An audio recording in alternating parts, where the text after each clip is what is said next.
you like to save money while providing safe, flavorful food for your family? You can if you grow your own vegetable garden at your house. You don't have space? Containers or raised beds are good options for people who live in apartments or in small neighborhoods. In an article by Kate Green called Growing Food in Small Spaces, she says, with few exceptions, such as corn and pumpkins, everything edible that's grown in a traditional garden can be raised in a container. She says if you don't have time to garden, that except for the need for increased watering, container gardening is a lot less work than conventional gardening. You don't want to mess with all the time it takes to weed and water. You can place mulch in your walking areas to suppress weeds, and you can use soaker hoses on a timer to avoid the need to go out and water daily. Once you overcome some of these obstacles, you can look into the benefits of raising veggies at home. It can be hard to get your kids to eat vegetables, but when they're involved in the garden, they're proud of their work, and they can see their food go from the seed to the plate. Our family grows a garden every year. We grow squash, green beans, tomatoes, lettuce, spinach, onions, peppers, and okra, among other vegetables.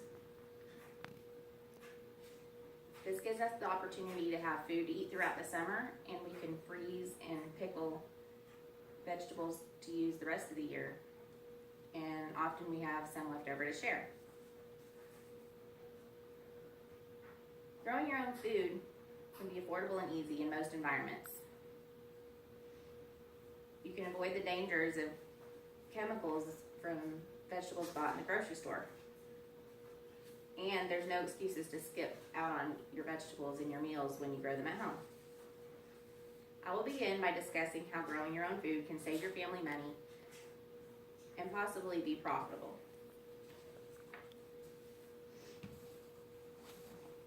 When you grow your own food, you can save hundreds of dollars every year, and you could possibly even earn some money.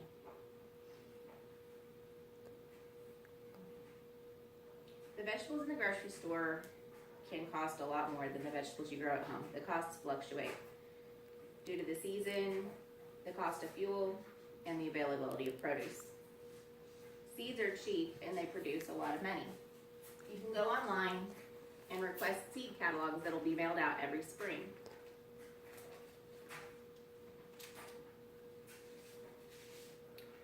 In an article called How Gardening Could Save You $600 in Groceries by Chris Taylor, he says, a well-maintained food garden yields half a pound of produce per square foot for growing season, according to the NGA. So a 600 square foot garden, the American average on which households spend $70 a year, could turn out 300 pounds of fresh produce worth $600 annually. You can also take your excess vegetables and sell them at the local farmer's market. It doesn't cost much to set up at the farmer's market, and people often flock there to get healthy vegetables that don't have chemicals. In an article by Joanne O'Connell called Making Money from Your Vegetable Patch on theguardian.com, she says, even if you have only a tiny space, you can still make it work. Pick a sought-after crop and you're more likely to be profitable. So you just need to find out what's in highest demand in your area and grow extra of that. There are lots of harsh chemicals, such as pesticides and herbicides, on our vegetables in the grocery store. And those vegetables can't be cleaned to get rid of all of the chemicals. When you grow your own food, you know what's come in contact with the food you're putting on the plate. Some options to help you avoid toxins in your food are you can use mineral oil on the silks of corn to prevent the worms. You can mix a variety of homemade mixtures, such as insecticidal soap to spray on pests, and you can also incorporate ducks into your garden to eat the pests. Some chemicals contain carcinogens. On health.com, an article called 10 dirty plus 5 clean fruits and veggies. Some foods are easier to grow at home.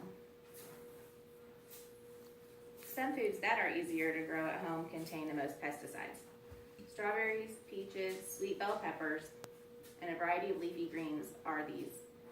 In some studies, it's been found that they can have over 40 pesticides.